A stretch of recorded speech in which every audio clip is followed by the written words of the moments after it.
Hey guys, with JLPT approaching fast, I receive many questions regarding advice for passing the exam, particularly at the N5 level.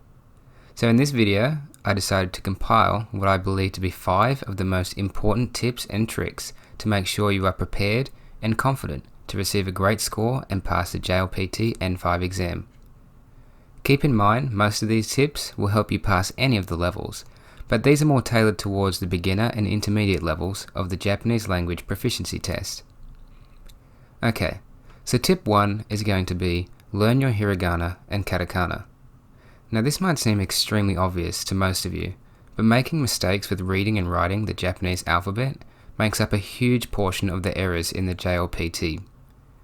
Being confident in writing Hiragana and Katakana will ensure that you can breeze through the comprehension sections and easily answer the parts requiring you to write in Japanese.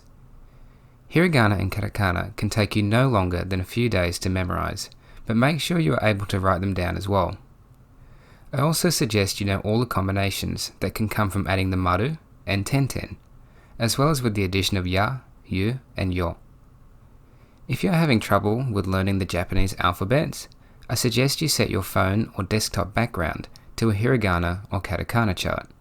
That way you are getting constant exposure and can practice on the go. Tip number 2 is going to be studying through a textbook, ideally the Genki 1 series. In my opinion, the best textbook out there for JLPT N5 preparation is definitely Genki 1. Genki 1 covers almost all the grammar and more that you will encounter in the exam, as well as giving a great overview of most of the vocabulary. On top of that, the Genki 1 textbook contains lots of reading passages that will get you familiar with Japanese comprehension, and you will definitely be tested with this style in the exam. My last point about Genki, which will lead me into my next tip, is to not skip over the listening exercises. These are excellent practice for the exam and will give you a lot more confidence and assurance going into the exam responding to listening questions. So tip 3, of course, is going to be practice listening. I definitely think that as a beginner, listening to the language can be extremely overwhelming due to the fact that you can't see the characters as you hear them, and they all muddle into one. The JLPT exam will test you on your ability to listen and understand Japanese. However, at the N5 level, it is a lot more forgiving than native speed. I highly suggest that you immerse yourself in Japanese media, whether that be listening to podcasts, Japanese music, or even anime for that matter, to climatize yourself to the flow and tone of the Japanese language. I promise that this will make you feel much more comfortable when you're in the exam. If you decide to go into the exam without much exposure listening to Japanese and bank on your knowledge of reading kanji and writing, you're going to really struggle when it gets to the listening section.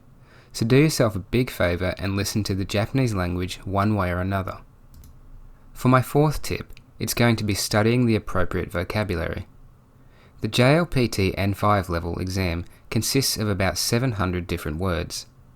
This might seem like a sizable amount, but if you break down your study time and practice reading and writing, you will be able to conquer this in less than a couple of months. To help you out, I've got playlists on this channel that I'll link in the description, showcasing all the required vocabulary for each exam up until the N3 level. My recommendation to help you retain the vocabulary would be to use a flashcard system, whether that be physical or electronic like Anki, to keep you exposed regularly to new and old vocabulary to make sure you don't forget any. Okay, so for my final tip, that's going to be know what you're in for before walking into the examination room. What I mean by this is to be comfortable and prepared for the format of the exam and the ways you are expected to answer. The exam will test you on reading, writing, and listening, so make sure you are ready for all 3 types of questions. To make sure you are fully prepared, I recommend you to take practice exams, which you can find online or buy books full of past papers. Knowing the layout of the exam will definitely lower your nerves and allow you to answer confidently and quickly, as you will be removing an element of mystery about the exam. Obviously, you can't know the exact questions you'll be asked on the day, but the exams always follow a similar style, so with enough practice, you'll be able to predict the kind of questions you might face.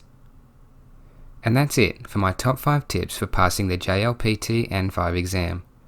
Most importantly, I just want to say good luck in your studies, and I wish you the best on taking the exam.